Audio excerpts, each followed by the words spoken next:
In 2 Kings chapter 19, the narrative continues with the aftermath of the Assyrian threat against Jerusalem during Hezekiah's reign. Disturbed by the impending invasion, Hezekiah seeks the counsel of the prophet Isaiah and turns to God in fervent prayer. He lays the threatening letter from the Assyrian king, Sennacherib, before the Lord in the temple, acknowledging God's sovereignty and pleading for deliverance. Hezekiah's prayer is marked by humility and a deep trust in God's power to intervene on behalf of his people. God responds to Hezekiah's plea through the prophet Isaiah, assuring him that the Assyrian king will not succeed in capturing Jerusalem. A divinely sent message predicts Sennacherib's return to his homeland, where he will meet his end. This prophecy is fulfilled as Sennacherib faces internal strife, and he is ultimately assassinated by his own sons. The once mighty Assyrian threat is neutralized, illustrating the power of God to defend his people against formidable enemies.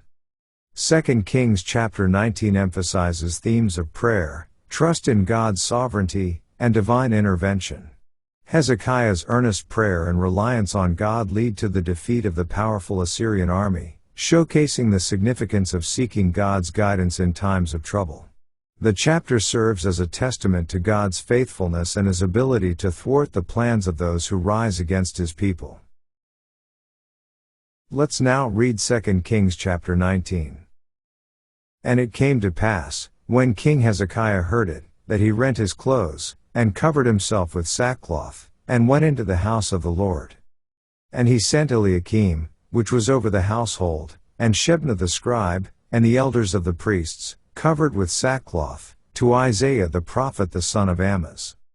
And they said unto him, Thus saith Hezekiah, This day is a day of trouble, and of rebuke, and blasphemy, for the children are come to the birth, and there is not strength to bring forth.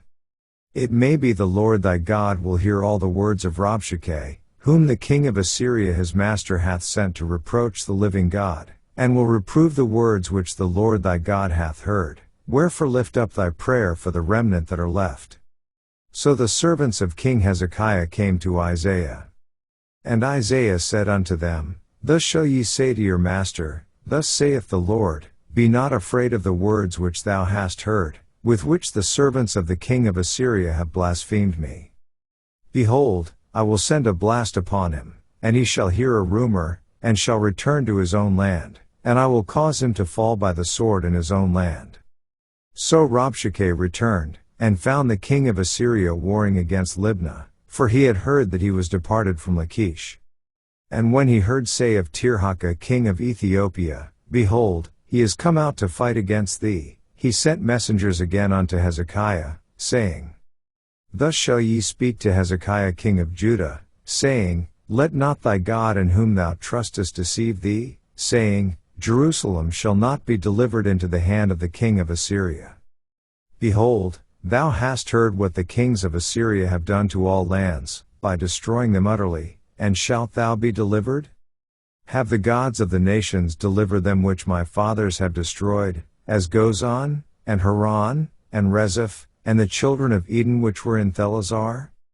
Where is the king of Hamath, and the king of Arpad, and the king of the city of Sepharvaim, of Hena, and Iva?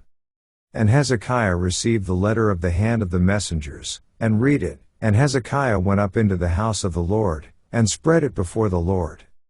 And Hezekiah prayed before the Lord, and said, O Lord God of Israel, which dwellest between the cherubims, thou art the God, even thou alone, of all the kingdoms of the earth, thou hast made heaven and earth. Lord, bow down thine ear, and hear, open, Lord, thine eyes, and see, and hear the words of Sennacherib, which hath sent him to reproach the living God. Of a truth, Lord, the kings of Assyria have destroyed the nations and their lands, and have cast their gods into the fire, for they were no gods, but the work of men's hands, wood and stone, therefore they have destroyed them. Now therefore, O Lord our God, I beseech thee, save thou us out of his hand, that all the kingdoms of the earth may know that thou art the Lord God, even thou only. Then Isaiah the son of Amoz sent to Hezekiah, saying, Thus saith the Lord God of Israel, That which thou hast prayed to me against Sennacherib king of Assyria I have heard. This is the word that the Lord hath spoken concerning him. The virgin the daughter of Zion hath despised thee, and laughed thee to scorn. The daughter of Jerusalem hath shaken her head at thee. Whom hast thou reproached and blasphemed? And against whom hast thou exalted thy voice, and lifted up thine eyes on high? Even against the Holy One of Israel. By thy messengers thou hast reproached the Lord, and hast said, with the multitude of my chariots I am come up to the height of the mountains, to the sides of Lebanon, and will cut down the tall cedar trees thereof, and the choice fir trees thereof, and I will enter into the lodgings of his borders, and into the forest of his Carmel. I have digged and drunk strange waters, and with the sole of my feet have I dried up all the rivers of besieged places. Hast thou not heard long ago how I have done it, and of ancient times that I have formed it?